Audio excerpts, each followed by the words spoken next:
Hello guys, so for this video, pag-uusapan natin itong properties of exponents. And I have here the first four, and on the next video, we will talk about the second four properties. So the first one ay ito, a raised to m, okay, times a raised to n is equal to a raised to mn. So magagawa natin to if our base is the same, like this, a. So to give you an example, if your base is the same, tapos multiplication po siya, so ang mangyayari po sa exponent ninyo ay magiging plus. So for example, we have here 4 raised to 2, ganyan, times 4 raised to 3, okay?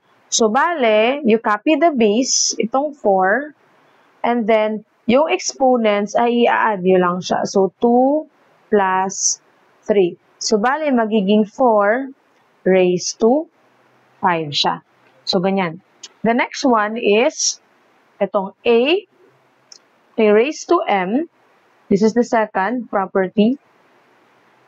Over a raised to n is equal to a raised to m minus n. So, as you can see, dito sa first one, it's multiplication. So, maa-add po yung ating exponent. Dito naman, it's division.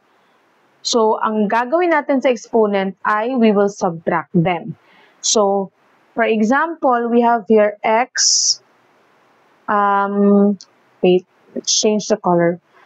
X raised to 8 over x raised to 3.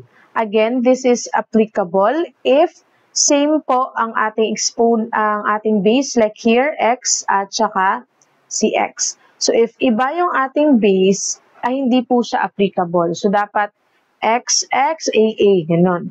So, that is now equal to, copy the base, which is x, okay? And then, you subtract po yung kanyang exponent. So, m minus n. So, ang m here is 8. So, copy the 8 minus the exponent po na nasa baba. So, minus 3. So, basically, it will become x raised to 5. Yan.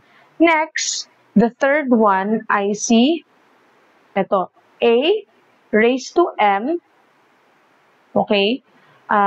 Quantity a raised to m. Tapos, ni-raise pa po siya ng n. So, bale, itong exponents po ng a ay ma-multiply siya. So, bale, magiging ganito. So, don't be confused dito sa number 1. Dapat dalawa yung base dito, multiplication, tapos ma-add yung exponent. Ito naman, ni-raise po yung nakapaloob sa exponent. So, for example, ganito, you have y, let's see, y raised to 6. Okay, quantity y raised to 6 is raised to 2. Ganyan. So, ang gagawin nyo is you just have to multiply ni 2 kay 6. So, bale, magiging ganyan. Write natin y is 6 times 2. So, basically, it becomes y raised to 12. Ganyan. And lastly, itong fourth properties natin, si quantity a times b raised to m. So, bale, ang gagawin mo ay i-distribute mo lang yung exponent sa dalawang nasa loob.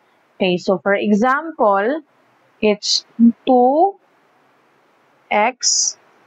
Dapat naka-quantity po siya ha, raised to 4. Yan, naka-open close parenthesis. So, that is equal to 2. So, bale, i-distribute natin si 4 both kay 2 at saka kay x.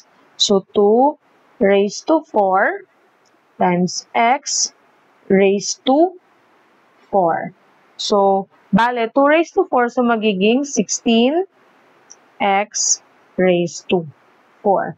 So, ganun lang po, kadali yung ating properties of exponent. So, I hope meron po kayong natutunan sa video na to and stay tuned po sa part 2 ng ating video.